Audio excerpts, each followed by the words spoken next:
the Superintendent of Education, John Fernandez. Yeah, people leaving comments, GDOE. I don't cover education, but I know they do come out with the case counts for the student positives. We haven't seen anything, so we'll figure it out, guys. Don't worry. We got your back here on the link. 7:15. Public Safety Co-Chair Senator Frank Blas Jr. Joins us now on the KUAM News Link Zoom room. Good morning, Senator. Good morning, Chris. Good morning, Jason. Good morning, the KUAM team. Good morning, Guam. Good morning. Man, they had a big old press conference yesterday. It was a big press conference. The Department of Administration had recommended last year, before Christmas, a 18% raise for all law enforcement officers. And what a way to start an election year. It is. Well, first off, didn't know anything about the press conference. Yeah, I was going to say, I didn't see you there. I don't know if you got the Zoom invite, or it's probably, there's so many Zoom links that go around nowadays. Maybe you clicked on the wrong one. I don't know. Well, that said, it's par for the course, right. Unfortunately. And, a little bird had whispered in my ear a couple weeks ago that, this was a major announcement that was going to be made by the governor. Mm-hmm. Something about pay raises. I didn't know too much to the details, and I said, well, let's see what happened. You're right. As the co-chair for law enforcement, in the legislature. And when you're talking about something as significant as what as these pay raises are, it comes as a surprise, because then there are a number of unanswered questions about how it is going to be implemented in light of everything else that's occurring on this island.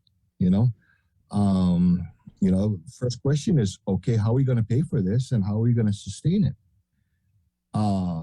And then the question too is, okay, how did you get to that specific figure, that specific percentage of 18%? Where did this come from? And what study were you made? But then also importantly, as I remember, the conversation was surrounding the officers of the Guam Police Department, and the disparity that they had reported themselves of the pay ranges and the pay scales of a Guam Police Department officer as opposed to an officer with the Port Police, with the Airport Police, and other law enforcement entities within the government of Guam. And they were concerned about that those officers in those entities were getting much more in as far as starting pay and even promotional pay than what they were getting. And I thought that the conversation was going to be about how we can bring parity to this. Now reading the Daily Post and seeing just how broad and expansive this 18% increase is, how does that address the parity, and how did the disparity that exists between the officers within the local agencies here? And so there are a number of different questions, but the more, I guess for me, the more profound question is, in the midst of this pandemic, in the midst of this economic crisis that we're currently in, how are we going to pay for this? Just a couple of weeks ago on Nestor Lacanto's show, in full Zoom, he had on Dr. Maria Claret, Lorraine from the University of Guam, who granted as a professor of economics, but then speaking on her behalf, recognizing that this was not an official position of the University of Guam, but on hers, but with extensive background in economics, she raised some red flags and some alarms of what we can expect if certain things happen. Gave a couple of what if scenarios, and it really didn't look good. So how do we then promise law enforcement to be able to provide this in light of the fact that you've got economists that are already says, hang on, we may experience a 2 to 10% reduction in our total economy and and how things happen. Right. Yeah. So then, how do we pay for this? Senator, I want to play the story because the governor did address how it's going to be paid for, and I don't know, it was pretty interesting. Her explanation of how much how this would be paid for, and I'll just go ahead and play Nestor's story, and then we'll come back and talk more about this. The Department of Administration conducted research regarding the government pay plan. 2014 was the last time law enforcement agencies received a pay raise. Other findings were just as troubling. Governor Lou Leon Guerrero. GPD was actually 18% behind the national average, ultimately resulting in our low recruitment and retention within even our local retention enforcement agencies.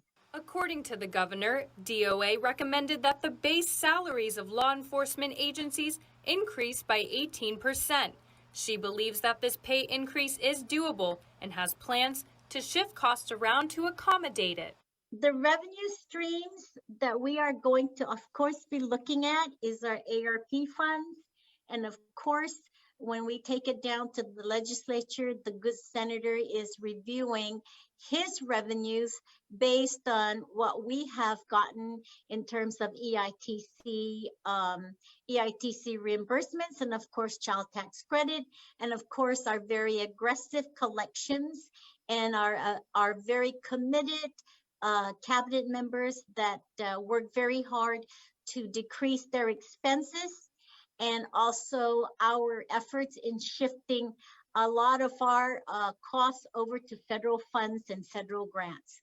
As Guam continues to lose its law enforcement personnel, their hope is that this pay increase will recruit more officers along with maintaining the personnel they already have.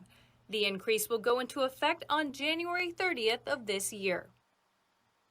Master move, Senator Blas, as you saw the governor in her own words talked about the Guam Police Department. GPD was 18% below the national average, but they basically gave or are giving this 18% raise to DYA law enforcement officers. I think Rev and Tax as well, Guam Behavioral Health and Wellness.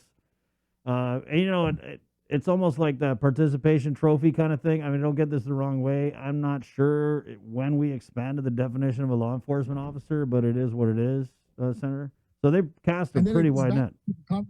Yeah, it goes back to the initial conversation. Don't get me wrong, Chris. I was a cop at one point in time. I remember back in the days of, first off, it wasn't uncommon. When I was in the police department in the earlier days, that we had to wait 2-3 years just for overtime pay.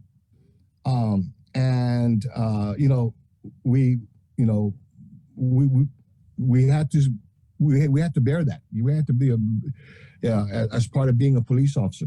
But the conversation was for Guam police officers. The disparity that existed between the other officers within the government of Guam, that apparently as a result of them getting the federal funding and whatnot and the autonomy to be able to provide them, gave them pay scales above what the Guam Police Department, the premier police department on our island, was getting. I get it. I know this. I wore this. I wore the badge. I donned the shield. I wore the uniform. If it's about retention of police officers, one of the other things I've been talking to many police officers is, first off, the police department is lacking personnel. When I was in the police department in the early days, we had 500 officers. Today, they have like 280 total in the police force, to include civilian personnel. And so it was the support.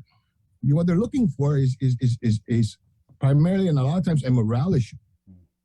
It's the support that they want to be able to get, to know that there's somebody that's got their back, not just on the street, but in the courtroom, administratively and whatnot. Okay? So you give them an 18% pay raise, but then you still keep the police officers, those numbers that low. This officer still got to be able to respond to a domestic violence all by himself. There's that fear of what may happen to him because the backup is just too far away. Or that fear that if he does, if he makes a decision, a life and death decision, and then he gets chastised for it, he doesn't get any support for this, it then erodes that individual's desire. It's nothing about the money. It's about the support that you can give to them. And I don't want to go off on a tangent and say that this is, they don't deserve it. They do. Yeah. Okay. But let's be honest and let's be real. We're talking about this in the midst of 6,000 people who still don't have jobs, who were told to go home. The government told them to go home. The government told them that as a result of going home, because no business couldn't pick them back up. Because of the government restrictions, the government mandates, the executive orders that came out. Okay, we have 5,000 to 6,000 people that's still looking for jobs, that's still looking for a way to be able to put food on the tables. Can you imagine what they were looking at when they read the front page of the paper yesterday? Okay, and when you were discussing about this and how the business, wait a minute, you're saying, okay, we can find this within our budget. We can use the ARP money. Just a few weeks ago, we talked about trying to keep businesses afloat so that we can keep our economy going. Okay, and we said it had to be restricted because we don't have the money. How do you say we don't have the money for that, but then we find the money for this? How do you say in the midst of our budget, when we're having budget discussions, that you're complaining that you're strapping me, that you're saying that you're not giving me the budget, and you're not giving me the flexibility that I need to be able to do my job, and then all of a sudden you find this. And then we're saying that we're going to be relying on federal grants and aids. I need to remind you, Build Back Better, okay? The chances of that passing is gone. The chances of us getting a third stimulus package is almost near impossible. How are we going to make up for the monies that we've lost when we've got an economy that, just last year, okay, if you were to look at the organic growth, the organic economic figures on just nothing to do with federal funding, with military buildup, with pandemic aid. If you were looking, if we didn't get that $4.5 billion, we only raised 1.8. We have a $6.4 billion economy. How are we going to make up for that? And if we can't make up for that, how are we going to keep our promises to our law enforcement officers? Are you going to put it on the backs of legislation? Say, okay, Hago Lemon, you guys figure it out. There's not much to figure out when there's no money. Man, Senator, I mean, how do you let that fly? Her explanation and how she's going to pay for it, it was ARP funds, and then it was my directors save a lot of money, then it was EITC, Advanced Child Tax Credit, and then federal, they're going to move their expenses over to federal grants. And so that was like 5 or 6 different vague funding sources, right? And so you're right. I mean, in 2-3 years, when we don't have this federal money, I mean, how are we going to pay the bill for this? There's a comment from Rosemary. At the end of this year, when we don't have this money, how are we going to pay for it? Yeah. Okay, let's not wait 2-3 years. We can just wait to the end. I figure starting come March. Okay, listen to all the funding sources she talked about: earned income tax credit, the EITC, the child tax credit. Eventually, those things are going to be looked at and whether or not they can continue.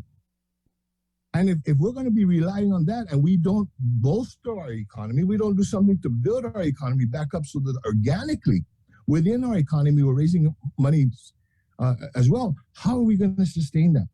I don't want to deceive our law enforcement officers. I don't want to deceive our police officers.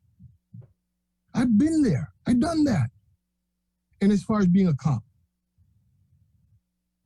we had a couple comments. And the other thing that I got when the little bird, whispered in my ear about these major announcements that the governor was going out into the precincts and talking to the police officers. Wow.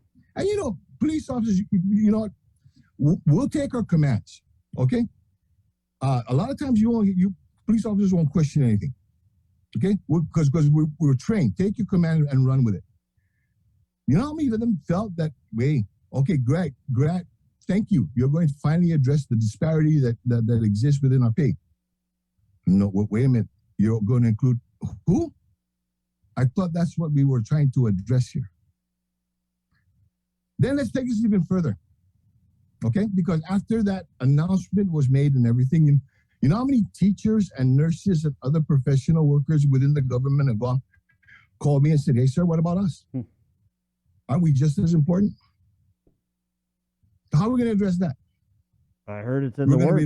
We're going to rely on new, stimulus, a tax abatement or whatnot, tax credits.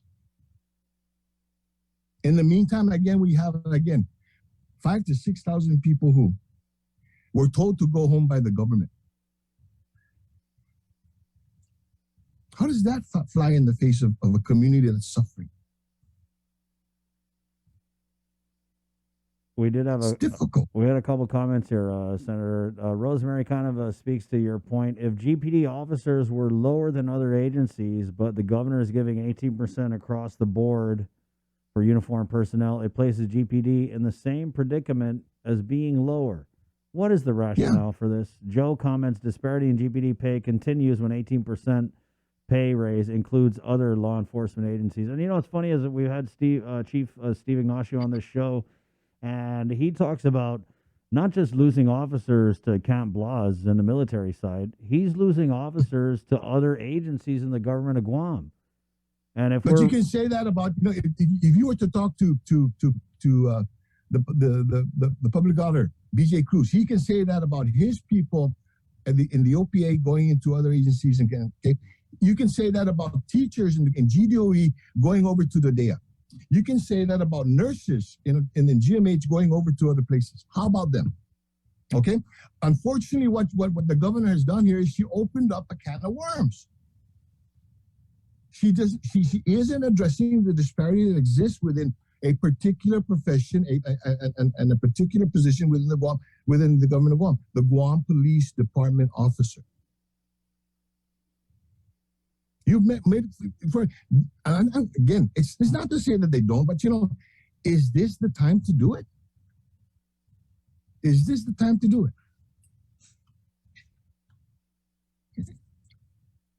Please, after this announcement, please, and I'm going to say this to the department agencies and that's, don't come to the legislature and say you're shorthanded and you have shortfalls.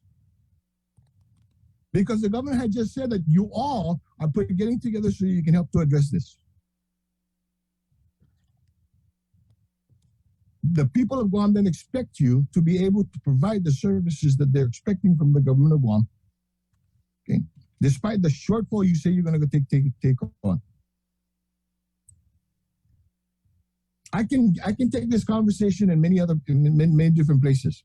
Okay, we've not only got a rise in the crime activity in Guam, we've got a rise in basically the disintegration of social values. We've got people who are in desperate times in desperate need. I think the governor's role here is to be able to help everybody in the community just to try to get back up on our feet. Do you think that the precedent has been set? I mean, going back to the pandemic when a lot of the GovGuam workers got to stay home and get paid, right? That I think there's this feeling in the private sector that, when it came to us, it was like you could only front half the money for the leap. When it came to us, you couldn't give us the premium pay for essential workers that the ARP allows, but yet you can give this 20% raise across the board. I mean, when you just look at the agencies who are going to be getting this, it was like there's 10 agencies. I mean, they had law enforcement officers and agencies I didn't even know they had law enforcement officers. And here's the thing, here's the thing that flies in the face of the Guam Police Department, okay? And granted, the other agencies, not take away from their law enforcement roles within the different agencies. But at the end of the day, when it really when the ground hits the rubber, who is it that they call to be able to assist them in the arrest and in the investigation? The Guam Police Department officer. Okay. Where's the training that you get to be able to do this? From the Guam Police Department. I have a passion for police officers, don't get me wrong. But at the same time, I'm not going to lie. So sometimes making, this is a position, and people might say, be careful what you're going to be saying because it could be unpopular. Well, so, sometimes what's right isn't popular. I was one of those police officers that was promised, the world in a number of things, but it never panned out because we couldn't afford it. I don't want to do this to them again. And really, if we're concerned about it as far as the retention of police officers, one of the other things we need to work on, other than the disparity in pay, is the disparity in the morale and the support. You got a police officer who makes an arrest, a decent arrest, okay, on a criminal, on an individual who's committed a crime. And then in less than 24 hours, he's going to the meeting, he's finding out that same individual. And that individual is just smirking at him because all the effort that the police officer did to protect the community, he's back out on the street. You got police officers who sympathize, with victims, okay, and want the best for victims, and then things occur after they make their arrest and it goes on into the system. Now this individual's back out on the street again, terrorizing the same people that he's terrorized because he feels, why? Don't worry. Yeah, I'll spend another day in jail, but I'll get back out. Would you like to be able to go to a job knowing you did your best for the job and then find out that whatever you did in that job, you don't have the support of the backup, or it's just like it just didn't happen? So there's more to it than just the pay. If we really want to be able to do this, then let's sit down, let's deal with this. I mean, but when you go to the pay, and you're going to make this pay in the midst of the promises, oh, don't worry, we can take care of this because we've got this federal grant, federal aid, federal money's coming, federal. That well's going to come dry soon. And when it does, how are we going to pay for it? Then what? Thank you, Senator. No, thank you. You got me started, and I'm, like I said earlier, don't have the hiccups. You know, Chris, but this is you. Okay? All right? This is you. I'm not trying to egg you on. Yeah, it is Chris, what it is. one of the conversations I'd like to have. You know, one of the things that's really concerned me that I've been working on over the last month. What's our economic strategy to get us out of this? Give people raises, 20%. It's you give them a raise, they have more money, and then they go and they spend it. And yeah, you know that what you used to buy for $100 back in 2019 is it now costs you basically about $130, and you're going to do this now without any pay. How much money in PUA did we send back to the federal government? Why didn't we use that pool of money to be able to those workers that were told to go home, put them in that thing so that we can use that money there, so that we can save whatever money, or that we don't spend any money that we don't have. that's what they did in the NMI. Like they put a lot of their government workers on the PUA. Smart. Yeah. Anyways. Yes. Anyways, thank you, Senator. What you doing? Yes. Go take your meds. Yeah. Good morning, Dr. Nguyen. Have there fun. you go. All right. Thank you, Senator Frank Blas Jr. Saying basically this 18% raise doesn't deal with the disparity because, I mean, it makes sense, right? If GPD is down here and everywhere else is up here and you're trying to bring GPD up here, but then you're giving everyone this, you know what I mean? They just stay the same. I don't know. But what I do know is it's January of an election year, and a whole lot of people just got raises. So there it is what it is. It's 7:39. Dr. Ho Wen. Let's go in with Dr. Ho Wen here in the KUAM News Zoom room. Hey, guys. Thank you, Senator. Doc, wow, I don't even know where to start.